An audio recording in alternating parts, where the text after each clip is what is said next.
kita tidur seperti ini, saya contohkan dulu ya. Jadi kita tidur, tangan ini diletakkan di pipi, ya, tangan diletakkan di pipi di sini. Kemudian kenapa kita miring ke kanan?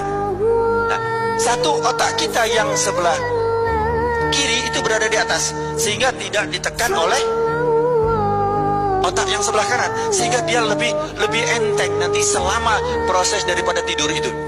Kemudian yang kedua, secara singkat, ini saya harus cepat ini ya, nggak apa-apa ya. Jantung kita pada saat kita tidur seperti ini, maka jantung kita posisinya di mana? Di atas. Karena tadi kan jantung tadi kan sebelah kiri. Jantung kita kan sebelah kiri.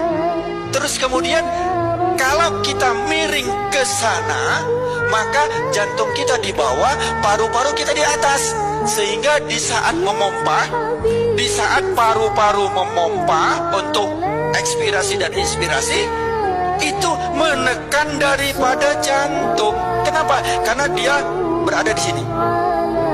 Bisa dipahami? Nah, jantung pun dia memompa yang 70 kali per menit, itu juga terhambat. Kenapa? Karena ada yang membebani. Saya ulangi lagi, jantung yang berada di bawah, kalau dia memompa, apabila di atasnya ada beban yang juga memompa, maka jantung lebih berat untuk mensuplai daripada kebutuhan kita yang ada di seluruh ini.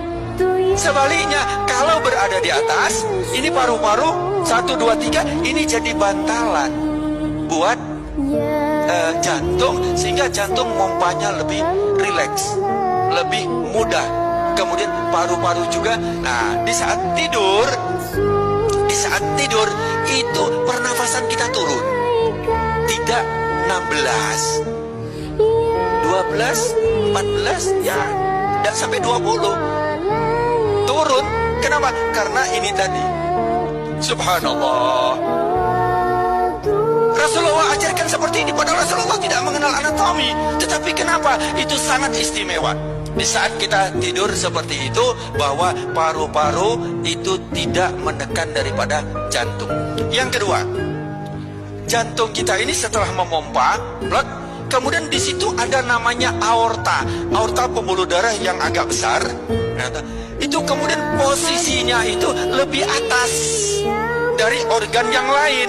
Jadi kalau posisi seperti ini, kabutan seperti ini posisinya, ya, maka posisi daripada aorta tadi dia naiknya sebelah sini.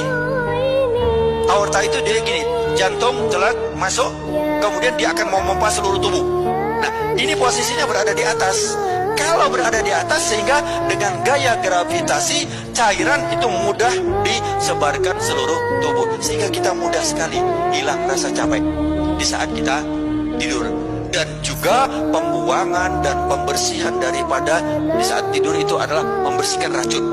Racun-racun itu dibersihkan di saat kita tidur. Allah Subhanahu wa ta'ala membuat mekanisme itu. Kenapa kita ngantuk, kenapa kita tidur, itu adalah sebenarnya karena Allah sayang sama kita, agar tubuh kita itu tetap dalam keadaan kondisi yang betul-betul prima, betul-betul istimewa. Tidur berapa jam? Nah, ini banyak teori yang mengatakan 8 jam. Sebenarnya bukan 8 jam. Kalau bisa 6 sampai 7 jam. Sedikit saya lanjut. Rasulullah tidurnya tidak malam. Ya, jangan kira-kira jam 9 atau habis sisa sebentar. Ya, habis sisa sebentar. Beliau tidur, kemudian bangunnya bukan subuh. Bangunnya dia lebih cepat, sepertiga malam. Ini beliau bangun. Inilah yang dilakukan oleh Rasulullah Sallallahu Alaihi Wasallam. Jadi kita sekarang digeser, maaf, banyak tayangan TV, banyak ini, itu bergeser tidurnya. Kalau nggak jam 11 tidur, akhirnya bangunnya ya azan subuh. Nah, itu. Jadi, kenapa?